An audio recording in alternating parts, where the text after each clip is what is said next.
হাত মুষ্টিবদ্ধ করো, সমাজ থেকে সকল বৈষম্যের কবর রচনা করবার শপথ নাও। হে হতাশাগ্রস্ত জাতি, আসো আল কোরআনের কাছে, আমরা তোমাদেরকে মুক্তির বার্তা শোনাই, আমরা তোমাদেরকে সান্ত্বনার বাণী শোনাবো।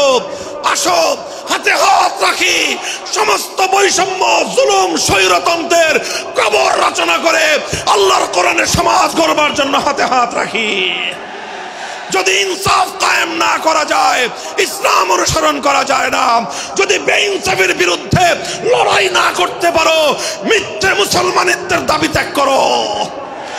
তুমি যদি ইনসাফের জন্য যুদ্ধ করতে না পারো, তুমি যদি বৈষম্যের বিরুদ্ধে লড়াই করার হিম্মত না রাখো, মুসলমানের মিথ্যা দাবি করা ভণ্ডামি ছাড়া কিছুই নয়।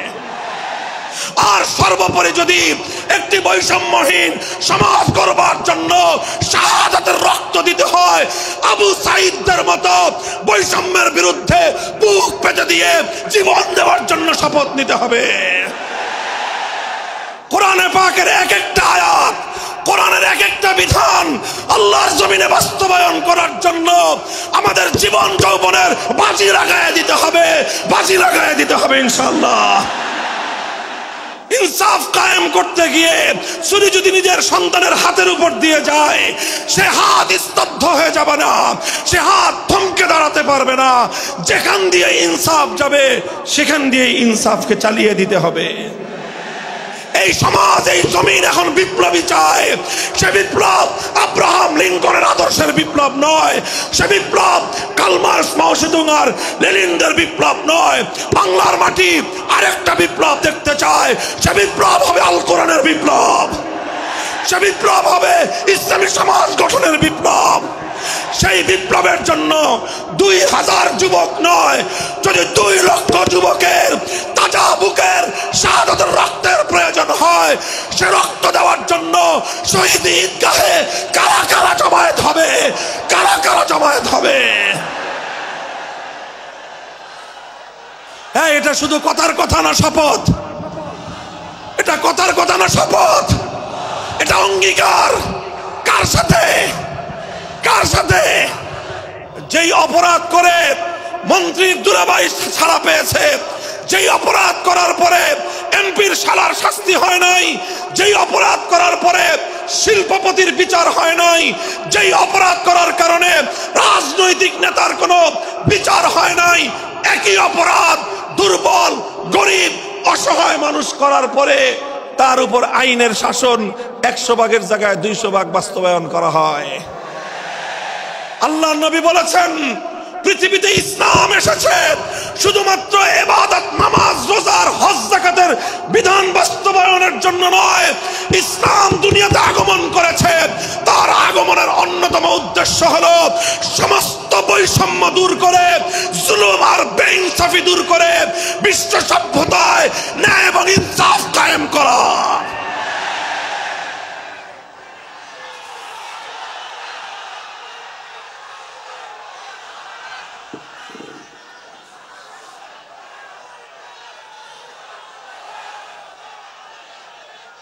মনে রাখবেন, বৈষম্যহীন সমাজ গড়া এটা শুধু বৈষম্য বিরোধী ছাত্র নেতৃবৃন্দের দায়িত্ব নয়। বৈষম্যহীন সমাজ গড়া এটা শুধুমাত্র বৈষম্য বিরোধী ছাত্র নেতৃবৃন্দের দায়িত্ব নয়। বৈষম্যহীন সমাজ গড়া সর্বপ্রথম আল কোরআনের সৈনিকদের দায়িত্ব। বৈষম্যহীন সমাজ গড়া সর্বপ্রথম আল্লাহর নবীর সত্যিকার উম্মতদের দায়িত্ব। ওঠো, দাঁড়াও, হাত মুষ্টিবদ্ধ করো, সমাজ থেকে সকল বৈষম্যের কবর রচনা করবার শপথ নাও। মুহতারাম হাজিরিন, কথাটা খুব জায়গা লক্ষণীয়, শোনার বিষয়। যারা একটা বৈষম্যহীন সমাজ দেখতে চাও, যারা জুলুম এবং অত্যাচারে অতিষ্ঠ হয়ে গিয়েছো, যাদের জীবনকে এই ধরনের অন্যায়, অবিচার, জুলুম, শোষণ, স্বৈরতন্ত্র যাদের অন্তর হৃদয়কে জ্বালিয়ে পুড়িয়ে ছারখার করে দিয়েছে, হে হতাশাগ্রস্ত জাতি, আসো আল কোরআনের কাছে, আমরা তোমাদেরকে মুক্তির বার্তা শোনাই, আমরা তোমাদেরকে সান্ত্বনার বাণী শোনাবো। আসো হাতে হাত রাখি, সমস্ত বৈষম্য, জুলুম, স্বৈরতন্ত্রের কবর রচনা করে আল্লাহর কোরআনের সমাজ গড়বার জন্য হাতে হাত রাখি। দেখেন, আল্লাহ পাক রব্বুল আলামিন যুগে যুগে যত নবী রাসূল প্রেরণ করেছেন, যুগে যুগে যত আসমানি কিতাব আল্লাহর পক্ষ থেকে অবতীর্ণ হয়েছে, কেন হয়েছে? শুধুমাত্র মুসল্লিদের সমাজ গড়বার জন্য নয়, শুধুমাত্র রোজাদার সমাজ গড়ার জন্য নয়। অবশ্যই কোরআন এবং কিতাব নাজিল হয়েছে নামাজের জন্য, অবশ্যই কোরআন এবং কিতাব নাজিল হয়েছে রোজা, হজ, যাকাত সহ আল্লাহ পাকের যাবতীয় বিধান সমাজে বাস্তবায়ন করার জন্য। তবে একমাত্র এটাই উদ্দেশ্য নয়, বরং সমস্ত কিতাব, সমস্ত নবী রাসূল দুনিয়াতে আগমন করার অন্যতম একটা মৌলিক লক্ষ্য। কোরআনে পাকের সূরাতুল হাদীদ থেকে তেলাওয়াত করেন, অর্থ বুঝেন, মর্ম বুঝার চেষ্টা করেন। লাকাদ আরসালনা রুসুলানা বিল বায়িনাতি ওয়াল হুদা ওয়া আনজালনা মাআহুমুল কিতাবা ওয়াল মিজান লিয়াকুমান নাসু বিল কিসত। আল্লাহ কোরআন বলছে যে আমি নবী রাসূল পাঠিয়েছি, আসমান থেকে যুগে যুগে কিতাব নাজিল করেছি। এই সব কিছুর অন্যতম একটা উদ্দেশ্য হলো লিয়াকুমান নাসু বিল কিসতি। কোরআন নাজিলের উদ্দেশ্য, নবী প্রেরণের উদ্দেশ্য, শরীয়ত প্রেরণের উদ্দেশ্য, ধর্ম প্রেরণের উদ্দেশ্য হলো, অন্যতম উদ্দেশ্য হলো লিয়াকুমান নাসু বিল কিসতি। মানব সমাজ থেকে অন্যায়, অবিচার, জুলুম, শোষণ দূরীভূত করে ন্যায় এবং ইনসাফ কায়েম করা, এটাই হলো ইসলামের অন্যতম মৌলিক লক্ষ্য। যদি ইনসাফ কায়েম না করা যায়, ইসলাম অনুসরণ করা যায় না। যদি বেইনসাফের বিরুদ্ধে লড়াই না করতে পারো, মিথ্যে মুসলমানিত্বের দাবি ত্যাগ করো। তুমি যদি ইনসাফের জন্য যুদ্ধ করতে না পারো, তুমি যদি বৈষম্যের বিরুদ্ধে লড়াই করার হিম্মত না রাখো, মুসলমানের মিথ্যা দাবি করা ভণ্ডামি ছাড়া কিছুই নয়।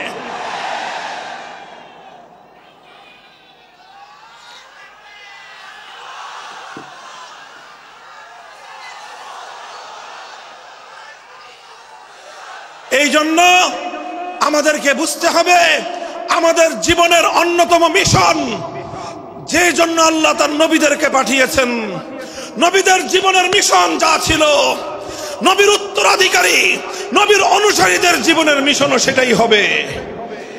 বলেন কথা ঠিক না বেঠিক? যে পথে গিয়েছে নবীদের জীবন, সে পথে যাবে আমাদের জীবন। যেটা ছিল নবীদের ভীষণ, সেটাই হবে আমাদের ভীষণ। যদি এটাই হয় সত্য কথা, এটাই যদি হয় শপথ, তবে বৈষম্যহীন সমাজ গড়বার জন্য যা করতে হয় তাই করা আমার আর তোমার জিম্মাদারি। যদি সেজন্য আমাদেরকে ঘাম ঝরাতে হয়, ঘাম ঝরানো আমাদের দায়িত্ব। আর যদি সেজন্য চোখের অস্ত্র দিতে হয়, চোখের অস্ত্র দেওয়া আমাদের দায়িত্ব। যদি সম্পদের কোরবানি করতে হয়, মাল সম্পদের কোরবানি করা, সেটাই আমাদের জীবনের দায়িত্ব এবং উদ্দেশ্য। আর সর্বোপরি যদি একটি বৈষম্যহীন সমাজ গড়বার জন্য শাহাদাতের রক্ত দিতে হয়, আবু সাঈদদের মতো বৈষম্যের বিরুদ্ধে বুক পেতে দিয়ে জীবন দেওয়ার জন্য শপথ নিতে হবে।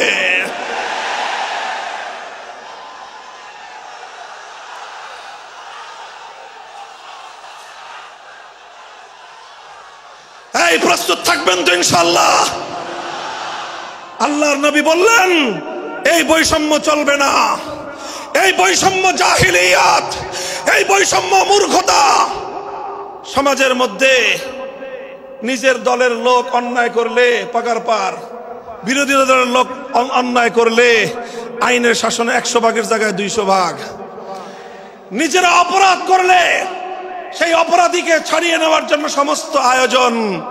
বিপক্ষ মতের লোকজন অপরাধ না করা সত্ত্বেও তাদেরকে কেচোর মতো মাটির গর্ত থেকে ধরে এনে তাদেরকে বিচারের মুখোমুখি দাঁড় করানো, অন্যায় ভাবে তাদের জীবন থেকে তাদের যৌবনের সময়গুলো কেড়ে নেওয়া, বছরের পর বছর অন্ধকার কারা প্রকোষ্ঠে তাদেরকে বন্দী করে রাখা। এই জুলুম এবং অন্যায়ের অবসান যদি না ঘটাতে পারো, পুরুষ এবং যুবক মানুষ হিসেবে আল্লাহর কাছে জবাবদিহিতার সুযোগ থাকবে না। কাজেই তাফসীরুল কোরআন শুধুমাত্র কোরআনের তেলাওয়াতের জন্য নয়, তাফসীরুল কোরআন শুধু আল্লাহর কোরআনের মর্ম বোঝানোর জন্য নয়। আল্লাহর কোরআন তেলাওয়াত করতে হবে, মর্ম বুঝতে হবে, আর তালিমে হিকমতের কর্মসূচির অধীনে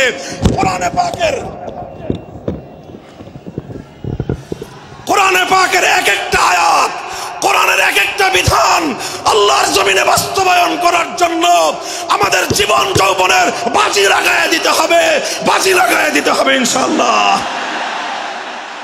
হযরত রাসূল আকরাম সাল্লাল্লাহু আলাইহি ওয়াসাল্লাম বলছিলাম, জাতির উদ্দেশ্যে প্রদত্ত মক্কা বিজয়ী মহাবীর আমিরুল মুমিনিন নবিয়ুল্লাহ খলিফাতুল্লাহ ফিল আরদ খলিফাতুল মুসলিমিন মুহাম্মদুর রাসূলুল্লাহ সাল্লাল্লাহু আলাইহি ওয়াসাল্লামের বক্তব্যের কথা আল্লাহর নবী বললেন, বৈষম্যের কারণে আল্লাহ পাক রব্বুল আলামিন পৃথিবীর বহু জাতিকে ধ্বংস করে দিয়েছেন।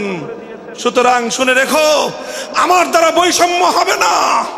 শুধু আমার বংশের লোক দেখে, আমার গোত্রের লোক দেখে, আমার রক্তের আত্মীয়তার সূত্রের কারণে আমি অপরাধ প্রমাণিত হওয়ার পরেও তার উপর কোরআনের বিধান বাস্তবায়ন করব না, এটা আমার দ্বারা সম্ভব নয়। এরপরে আল্লাহর নবী যেই কথাটি বললেন, সেই কথা যদি আল্লাহর নবী হাদিসে না বলতেন, তাহলে সেই কথা উচ্চারণ করতে আমাদের জিহ্বা কেঁপে উঠত, আমাদের বক্ষ প্রকম্পিত হতো।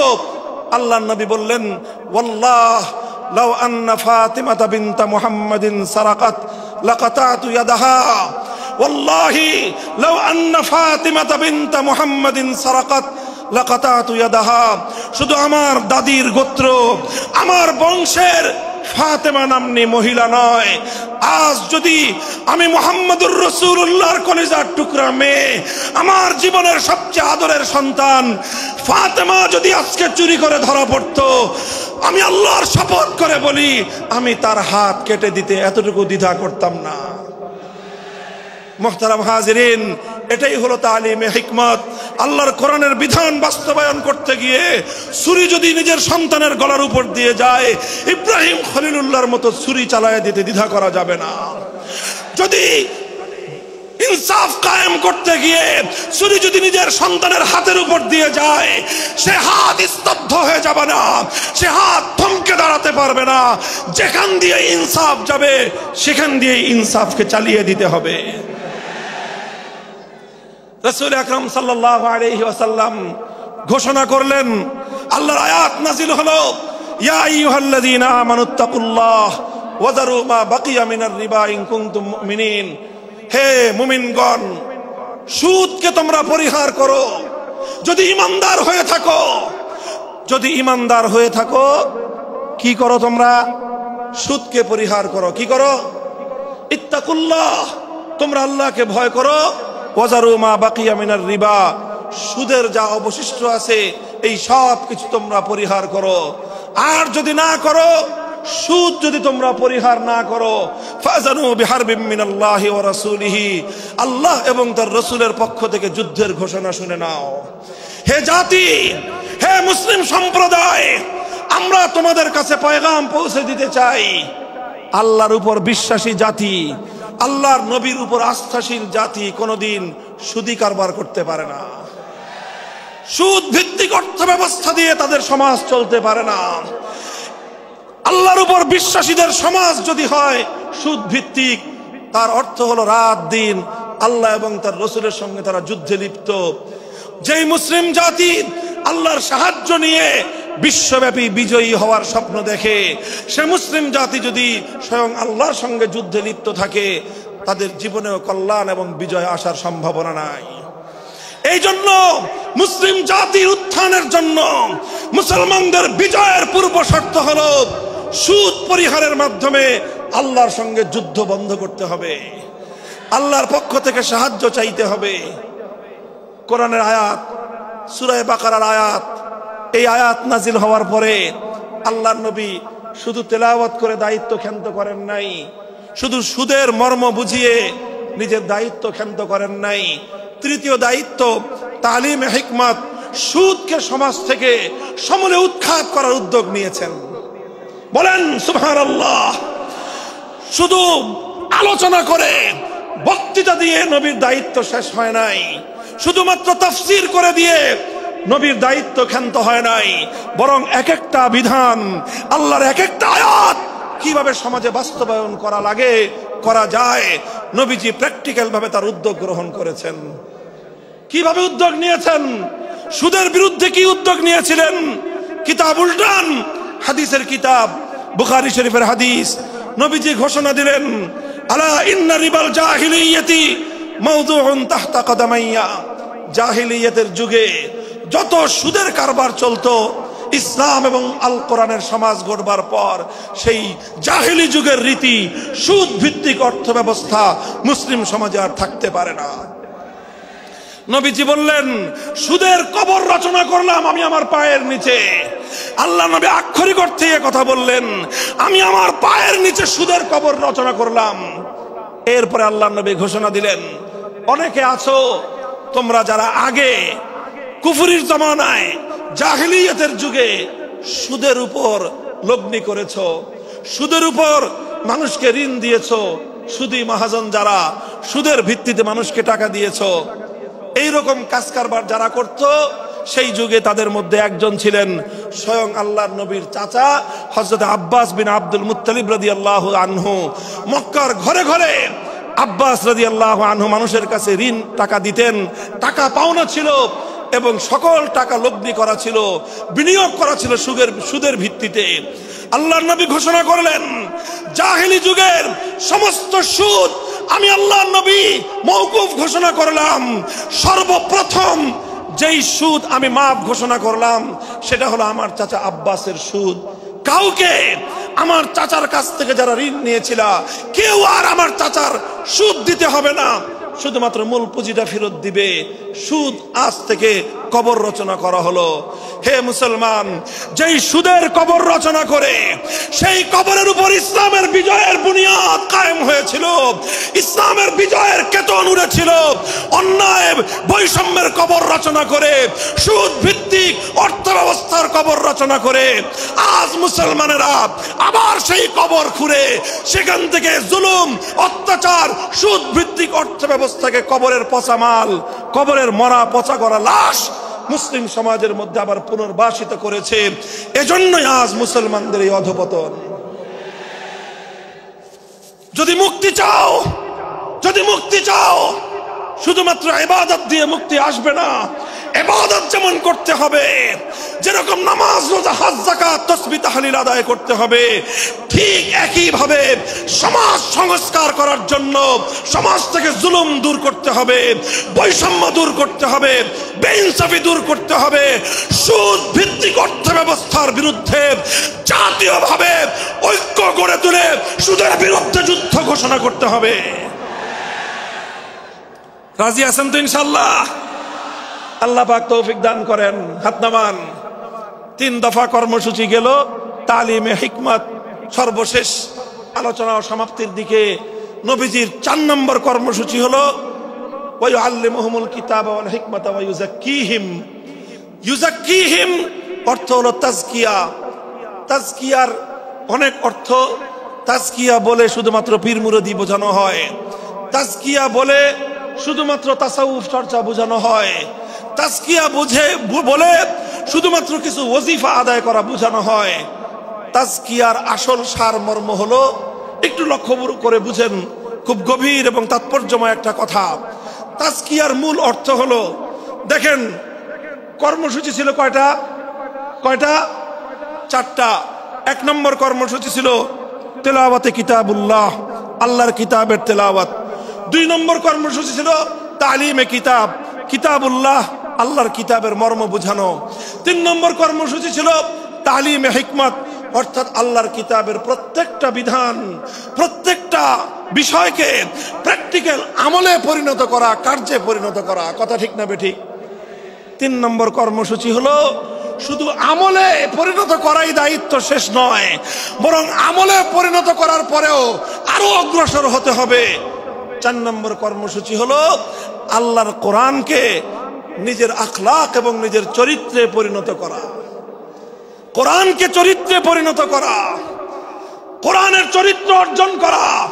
কোরআন যে আখলাকের কথা বলেছে, কোরআন যেই চরিত্রের কথা বলেছে, সেই কোরআনই চরিত্র যখন একজন মানুষ গঠন করতে পারে, এটাকেই বলা হয় তাজকিয়া, এটার নামই হলো তাসাউফ। মুহতারাম হাজিরিন, আল্লাহর নবী নিজের জীবনে 100% আল্লাহর কোরআনকে নিজের চরিত্রে পরিণত করতে পেরেছিলেন। এই জন্য যদি কেউ জিজ্ঞাসা করে আল্লাহর নবীর সিরাত কি, নবীর জীবনীটা কি, বলেন তো, সবচেয়ে সংক্ষিপ্ত অথচ সবচেয়ে পূর্ণাঙ্গ জবাব হলো, কি বললাম, সবচেয়ে সংক্ষিপ্ত অথচ সবচেয়ে পূর্ণাঙ্গ। নবীর জীবন সম্পর্কে সবচেয়ে সংক্ষিপ্ত এবং সবচেয়ে পূর্ণাঙ্গ বর্ণনা হলো কানা খুলুকুহু আল কোরআন, আমার নবীর চরিত্র ছিল কোরআন। কোরআন যা বলেছে নবীর চরিত্রে সেটা বাস্তবায়িত হয়েছে, নবীর আখলাকে সেটা বাস্তবায়িত হয়েছে।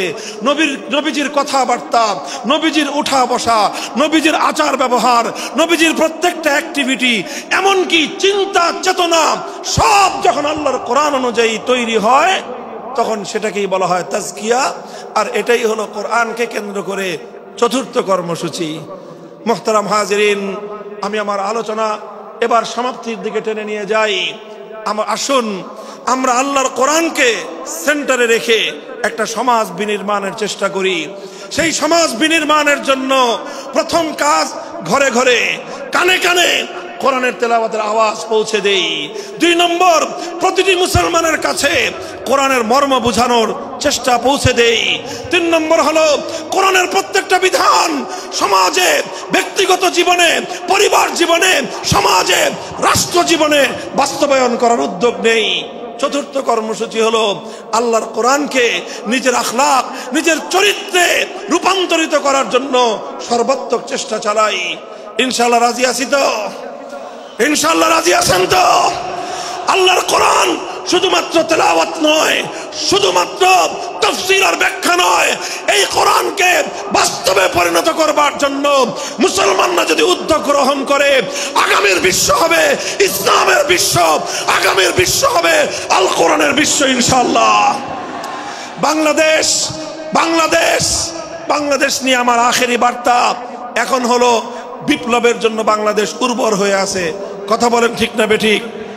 বৃষ্টির পানি পড়লে যেভাবে শীতকালের পরে বৃষ্টির পানি পড়ার সঙ্গে সঙ্গে ফসলের মাঠ যেমন চাষাবাদের জন্য উর্বর হয়ে যায়, আবু সাইদ, মুগ্ধ, সিফাত হাসান, এভাবে আমাদের অসংখ্য অগণিত বীর শহীদদের রক্ত ভেজায় বাংলার মাটি এখন ইসলামী বিপ্লবের জন্য উর্বর হয়ে আছে, আল কোরআনের বিপ্লবের জন্য উর্বর হয়ে আছে। এই সমাজ, এই জমিন এখন বিপ্লবী চায়। সে বিপ্লব আব্রাহাম লিঙ্কনের আদর্শের বিপ্লব নয়, সে বিপ্লব কার্ল মার্কস, মাও সেতুং আর লেনিনদের বিপ্লব নয়। বাংলার মাটি আরেকটা বিপ্লব দেখতে চায়, সে বিপ্লব হবে আল কোরআনের বিপ্লব, সে বিপ্লব হবে ইসলামী সমাজ গঠনের বিপ্লব। সেই বিপ্লবের জন্য 2000 যুবক নয়, যদি 2 লক্ষ যুবকের তাজা বুকের শাহাদাতের রক্তের প্রয়োজন হয়, সে রক্ত দেওয়ার জন্য শহীদ ঈদগাহে কারা কারা জমায়েত হবে, কারা কারা জমায়েত হবে। হ্যাঁ, এটা শুধু কথার কথা না, শপথ। এটা কথার কথা না, শপথ। এটা অঙ্গীকার। কার সাথে? কার সাথে? ইনশাআল্লাহ এই শপথ এবং অঙ্গীকারের উপর আমরা আমাদের জীবনের অবশিষ্ট সময়গুলো অতিক্রম করার চেষ্টা করব। করবেন তো ইনশাআল্লাহ? আল্লাহ পাক কবুল করুন, তৌফিক দান করেন। 3 দিন ব্যাপী আজিমুস শান তাফসীরুল কোরআন মাহফিলের এই আয়োজন সার্থক হোক, ইসলামী সমাজ গঠনের জন্য এখান থেকে মানুষ অনুপ্রেরণা নিয়ে ঘরে ফেরুক, ঘরে ঘরে কোরআনের আলো, ঘরে ঘরে কোরআনের তেলাওয়াত, কোরআনের তালিম এবং কোরআনের হিকমতের আমল শুরু হোক। আল্লাহ আমাদের সকলকে গ্রহণ করুন, তৌফিক দান করেন। ওয়া আখিরু দাওয়ানা আলহামদুলিল্লাহি রাব্বিল আলামিন। সুবহানাল্লাহি ওয়া বিহামদিহি, সুবহানাকাল্লাহুম্মা বিহামদিক, আশহাদু আল্লা ইলাহা ইল্লা আনতা আস্তাগফিরুকা ওয়া আতুবু ইলাইক।